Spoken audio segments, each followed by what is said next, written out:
When we're teenagers, we feel very insecure about our bodies changing. We don't know where we fit into this world. Yes. And we want to feel part of a community. Yes. And now TikTok is offering that community. 100%. This anorexic community, you're not alone. Look at, like, we're all thin, we're all like Yes. this. I ate less than you.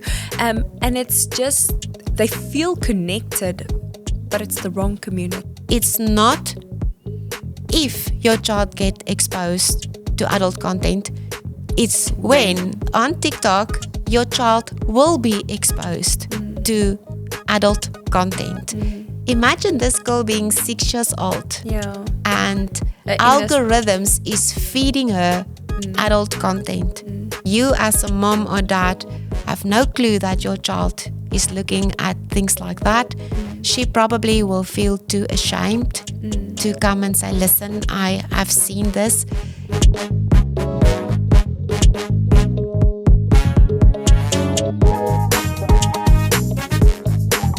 Welcome to the podcast, Safe Parenting with Funky Thing. Today we've got Dr. Anke on our episode. She was on our first and second episode. We are very thrilled to know what you have in store for us today. Readers and listeners, thank you so much for listening to us. Dr. Anke, so for today's episode, you go all over South Africa and parents trust their children's lives with you. So please tell us what recent event that you have. I mean, you obviously also counsel parents. What recent event have you come across that you realize this is a trend? It's keeping up, and parents don't know how to handle this. So yeah.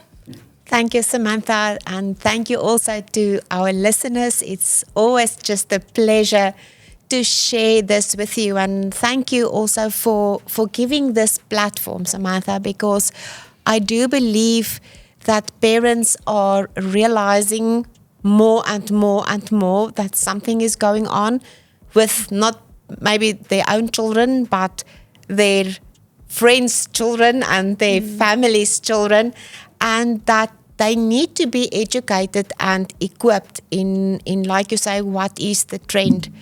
So I like to share stories. So from stories, you can remember the story and also just unpack everything with regards to children and their screens.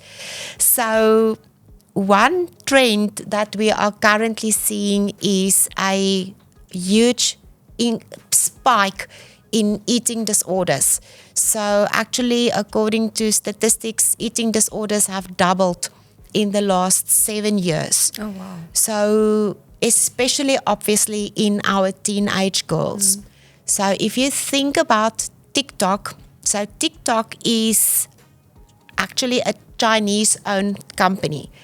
I'm sure that some of the listeners will know that actually in the beginning of the year, President Donald Trump just switched off TikTok in America, where he was saying that if the company ByteDance. Now, ByteDance is the company that owns TikTok. If ByteDance is not an American-owned company, that he is not going to allow TikTok in America. Now, that should make you think why. And there is a huge reason why. Now, just to explain a little bit. So, like I said, TikTok is a Chinese-owned company. But the age restriction of TikTok in China is 16 years old. Also, they do have age verification software on that platform. In China? In China, yes. Okay. So also the product in China, the TikTok in China is actually amazing. It's educational, It's isn't it? educational, Yes. that's correct. It's uplifting, it is inspiring, it's funny. But the product that they export to the Western world looks different. So, for example, there's no age verification software. The age restriction for TikTok is 13, but you can actually literally just click a button and say, I am 13 years old, or I agree that I am 13 years old. And the content on TikTok is actually horrible horrible on the Western world. When I speak to children, I explain to them, I say, it's like taking a toilet pipe, like a sewer pipe, and plug it into your brain, and that is literally the content that you will get from TikTok. So when I give advice to parents as well, my first thing that I say to them is, please delete TikTok from your child's phone. There is nothing good on TikTok. There's nothing educational. There's nothing uplifting. Now, the algorithms for TikTok, and just go back just a little bit on the algorithm. So that is one thing also that Donald Trump was saying, is that platforms that is run by algorithms. So TikTok is obviously one, Instagram is another one. So that is the damage. It's the algorithms. Okay. So algorithm mean that the moment you click on something, or you read something, or you search something, even if you search it with Google, your phone picks up on that, and then you will start getting messages and videos and notifications. For example, the other day I was searching on car insurance, and it just irritated me that my whole Facebook feed was on insurance, first for women. Yeah. Even the phone calls picked up. So anyway, now when you open up a TikTok account, within the first 30 days of you opening up a TikTok account, you will get messages or reels or videos with eating disorders, suicide, and self-harm guaranteed within the first 30 days. All right, so that's just to lay the foundation on TikTok. So actually what happened in the December holiday, I was invited to talk to a group of youngsters, mostly teenagers, at like a camp, a church camp. And one of the girls that came to this camp was anorexic. You can just see, yes, she is extremely, extremely thin. She is 15 years old. Like I say, it's a church camp. So she is a confessing Christian and not a bad household mom that's involved. That's there. So it's not that it's a broken up household. So for this girl, so I asked this girl, listen, just like, tell me your story. And she, according to her, she felt like she's a little bit chubby and a little bit overweight. Obviously, she went on TikTok, and a whole craze or phase maybe was this intermittent fasting thing. I'm sure each and every listener at some stage saw something on intermittent fasting. So for her as well, she got like videos on intermittent fasting, and she started clicking on that, start listening to the advice, reading up on it. And as she was clicking on or reading or listening on podcasts or videos on intermittent fasting, the algorithm of TikTok picked up on that. So basically everything was intermittent fasting. And then with that is also she got videos from calorie counting. And how to count your calories. There's actually apps that you download on your phone. So every time you eat something, you put it on the app, and then they at some stage will say, all right, you've reached your maximum limit. At that stage, I didn't know anything about calorie counting, so I went and searched for myself. So for my body, for like an average female body, you need about 2,000 calories a day. For a biggish male body, you need about 4,000 calories a day.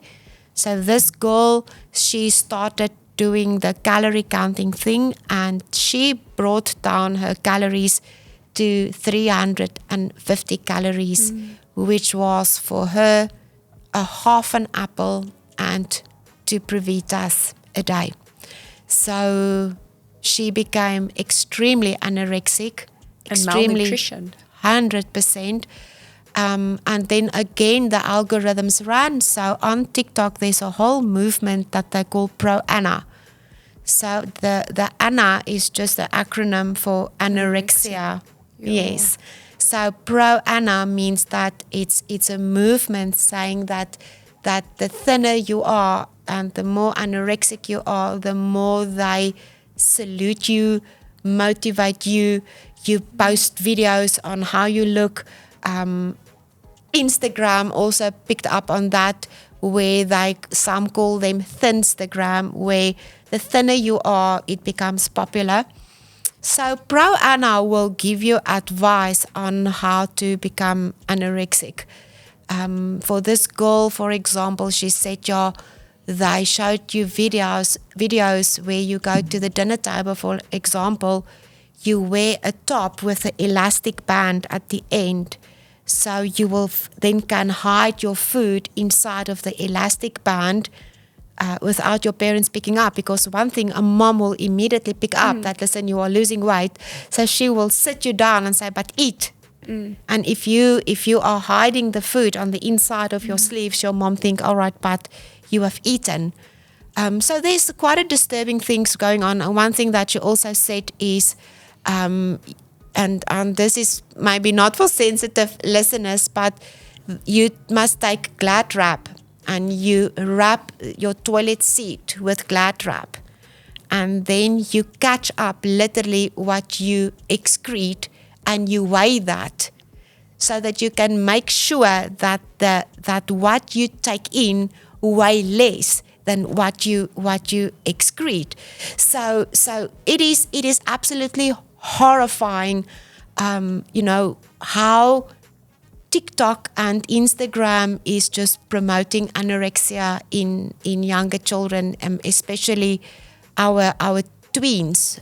Yes. So at the end of the day, just to end off the story of this girl is that she ended up, she had to drop out of school.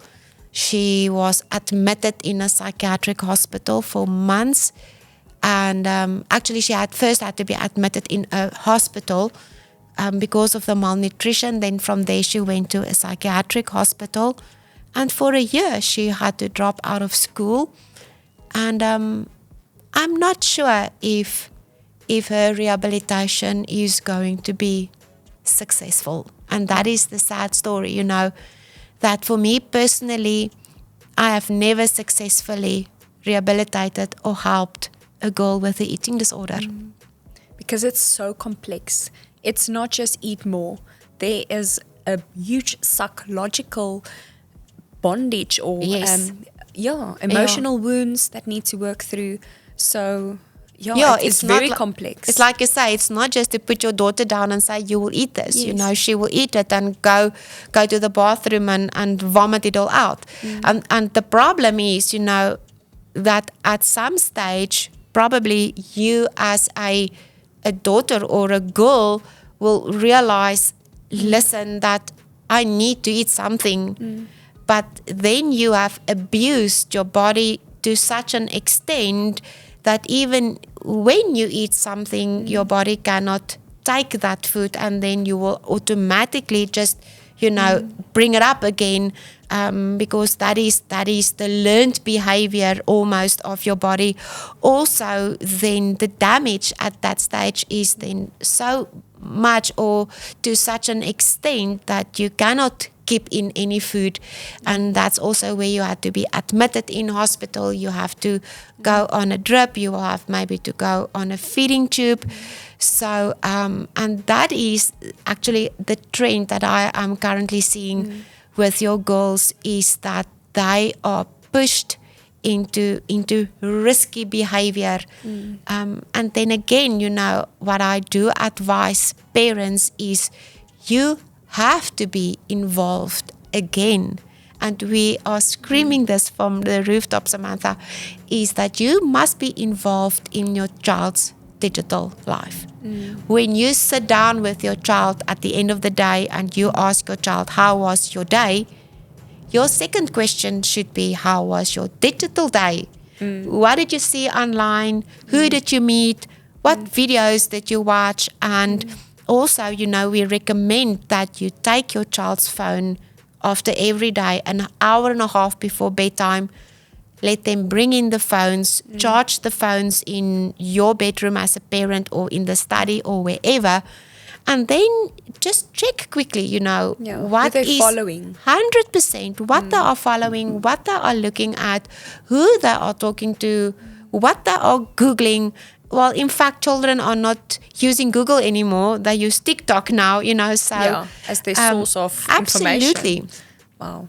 But again, I want to say you should actually wait with TikTok, especially TikTok, until the child is 16 years old. Yeah, at least. At least. Okay. I was traveling to our neighboring country the last couple of 2-3 weeks, and I loved talking to the children, and there was a whole a school hall filled with children, and it was the grade R 1, 2, and 3. And I asked these children who have cell phones, and then obviously everyone will put up their hands. I have a cell phone, and then I'll ask who have social media, and then like 80% will put up their hands. And at some stage I was asking who have TikTok, and most of them also put up their hands. But in the front row, the youngsters were sitting in the front row, the grade R's.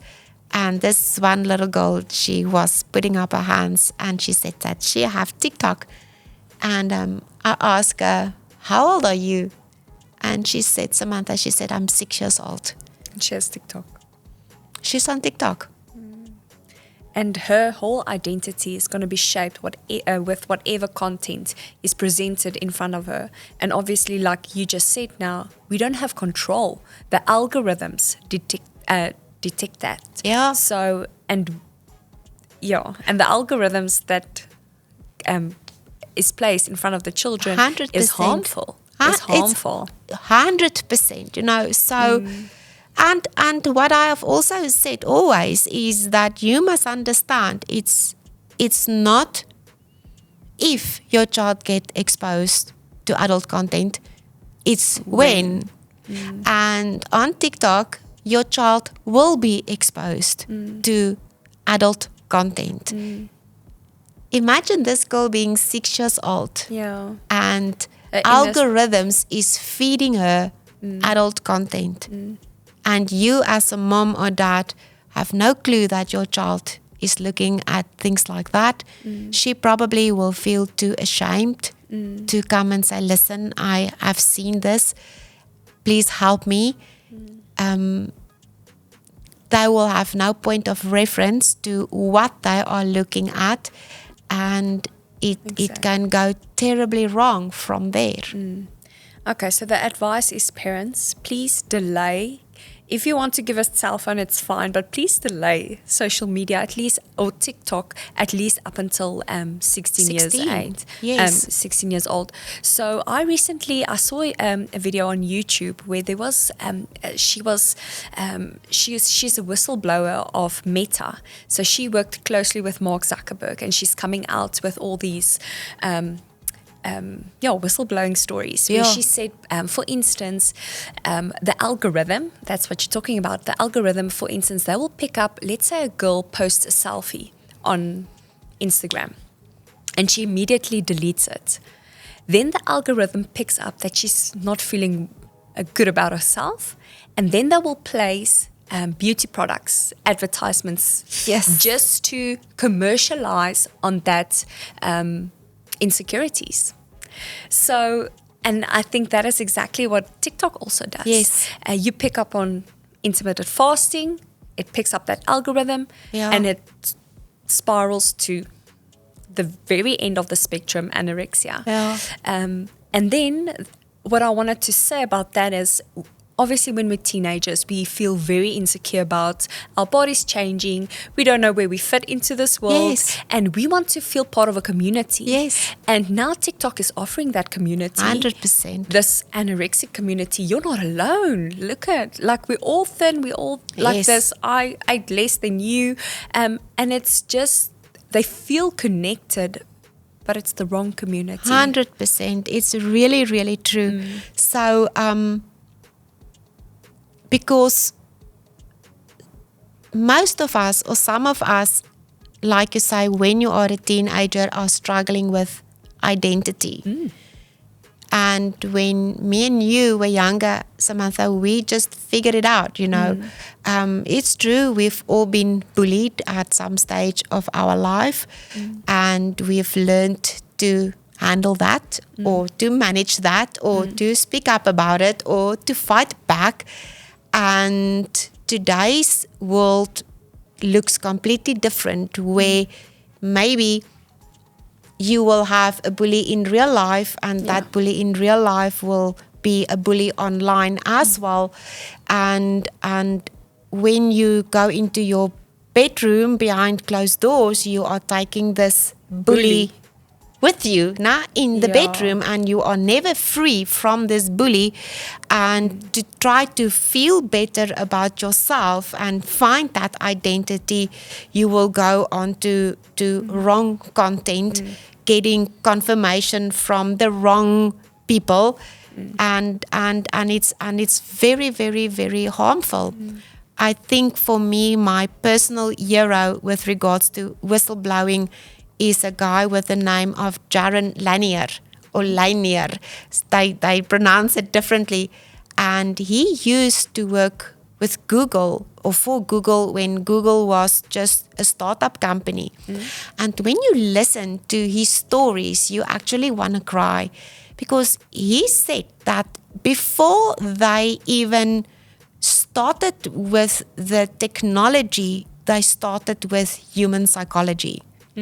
Studying human psychology, understanding human psychology, studying gaming addiction and gambling addiction, and what make people addicted to slot machines, and literally built in that same algorithms and the same coding of slot machines into these TikTok and Pinterest and Instagram to make it as addictive as possible. And a guy like Jaron, he is saying, I cannot keep quiet anymore. It's a sin what we are doing, and they are trying now to rectify the wrongs, but Pandora's box is open. And you will never, ever, ever be able to close that box. But at least as parents, and that's why I salute you as well, Samantha, is, all right, the box is open. And it will never change. But then just as a parent, just educate yourself, equip yourself. If your child is on Instagram, you have to be on Instagram. If your child have a Snapchat account, you have a Snapchat account, You follow what your children are doing. So, yes, with regards to social media, I think parents needs to be very, very aware. Delay, also not just delaying Instagram, but also delay when you give your child a phone. So worldwide, there is a movement that runs that says wait until the 8th.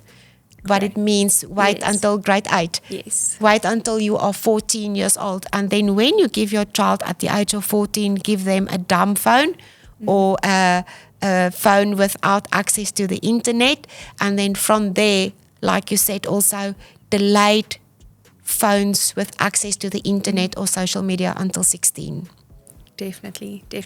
I mean, if I can just speak from my personal experience, so I'm a millennial, so I'm 31 now. So I remember in grade 8 or 9, Facebook really started picking up. So I created an account. But I mean, the comparison was just so real. Like, you look at yourself, you compare yourself to Instagram models, and which is filtered. Now everything is actually filtered and edited. Definitely, and then you feel bad about yourself. So for a period of my, like, even when I only when I started becoming an adult, I said, listen, I'm gonna take social media off.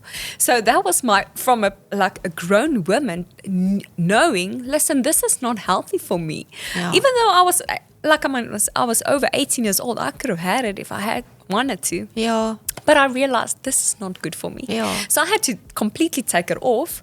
Now I'm on it, but on a very more controlled manner. I know what to look out for, what to follow, what not to follow. But I had to literally take it off. Yes. So, I mean, if I'm a grown woman and I decided to take it off, I want to encourage the parents, especially younger girls. Yes. Yes. Yeah, so that they can establish their identity outside of social media, know who they are, if they're a Christian, to establish their identity in Christ, to know that they are loved, and then from there on, when their identity is established, Yes. then go to social media, and then they will know what to follow, what not to follow, 100%. and not that the algorithms detect that identity. Yeah. So yeah, thank you, Dr. Anke. Thank you for that story. I think it's a pressing issue, and like you said, it's not an easy diagnose to just to heal or to heal. get over. It takes time. It takes time, and for us not to encourage that by giving our children access to social media at such a young age. So parents, if you're listening, learn from this real life stories. Like we said, there are few high schools that are going cell phone free, but take up the responsibility of yourself as parent and pressure the schools and ask them, listen, these are the dangers, these are the stories, real life stories out there, and we want to advocate for our school to be a smartphone-free school. So thank you for listening, and Dr. Anke, thank you for being here today, and we look forward to having you again in the future. Thank you, Samantha, and thank you also for what you are doing. Thank you for Funky Thing platform. Thank you that you are a voice in the darkness, that you are bringing these stories to the listeners. So I really, really, really salute you for what you are doing. Thank you. And Dr. Anke, likewise. I mean, you go all over South Africa to preach this message, and we thank you for that.